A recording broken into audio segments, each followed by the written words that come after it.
Hi, so this is just an installation tutorial on how to put my throttle spacer slash adapter onto the 675SS. This is a voiceover. This video was pre-recorded. I didn't really use the audio because it wasn't really all that good. Now, the first step is removing the bolt from the cable housing, like the cable throttle housing. That's just going to be a Phillips head, usually a skinnier one, so you're going to watch me struggle a bit to get it off. Once that's off, I recommend, I'm not gonna do it in this video because my throttle spacer adapter is already in there, but you're gonna wanna, those two big nuts, like lock nuts you see on there, you're gonna wanna loosen those and kind of rotate that metal housing out a bit so that way you have space for the spacer. You might have to change your cable adjustment as well, but as you can see, the next step I moved on to here was taking the bar end off. It's usually a 5 millimeter hex or Allen. Once that's off, you are able to undo the rear bolt for the ignition switch housing. That one's a little tougher to get to, but it is also a Phillips head. It should use the same Phillips head as the other housing. You kind of watch me kind of try to get it out. It's going to take a while. There's a lot of threads in most of these bolts. So once they're out, you are going to want to take the housing apart and get the actual little nubs that are in the throttle grip off. You'll see them there. Yep. And then once those are off, you're gonna wanna push the ignition switch housing, the bottom of it.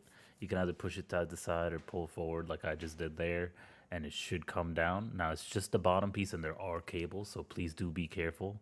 You're gonna want to leave it dangling because there are two screws that hold the top housing on. Those are small. You're gonna need a very skinny or sharp Phillips head to get those off. There's one on in front and behind the grip. Once those are off, you'll notice the housing just kind of comes up. I don't recommend pulling on that housing unless you have removed both screws, or else you will break it and you'll have a loose throttle or more play in the throttle.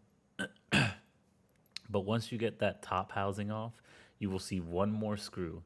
That screw is what holds on the throttle cable housing. And once that's off, you'll be able to actually slide the grip and the throttle cable housing off. That's going to take me a second here, but you'll notice that in a second.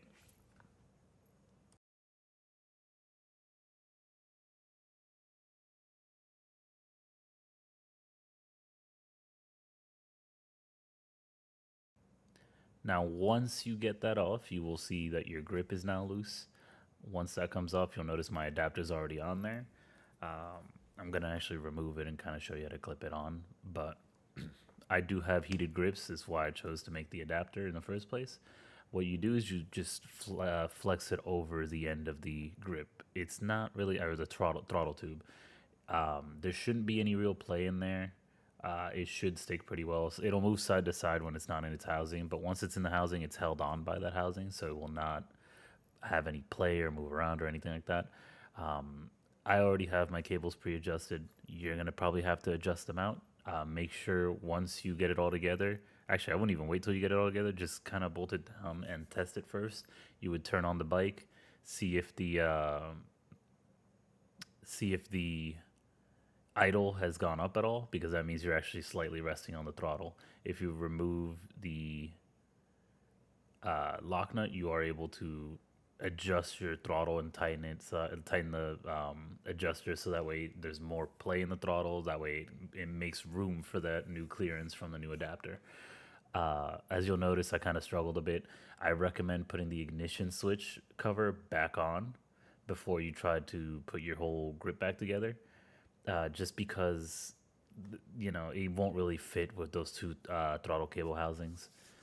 Now, basically, all you're doing to reinstall is the exact opposite of what I just did to take it apart. So once you get the ignition housing into its spot behind that brake lever and the cables and all that, you are able to tighten the bolt for the throttle cable housing, and then just work backwards, do those two little screws that go into the top cover, clip on the bottom cover, clip on the top of the throttle cable housing.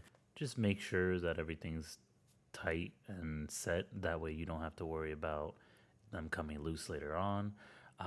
Other than that, make sure you turn the bike on, make sure the idle's okay. And then once that's all set, you'll be good to go. You'll notice immediately better throttle response. Your bike will actually want to get up and go instead of you having to bend your whole wrist just to kind of get it to go from a stop. That is about it. If you do have any questions or concerns, you can always message me or reach me over on the Facebook group as well as in the comments section. I am working on some other things for this bike, so just stay tuned and I'll post as soon as I have any updates for it.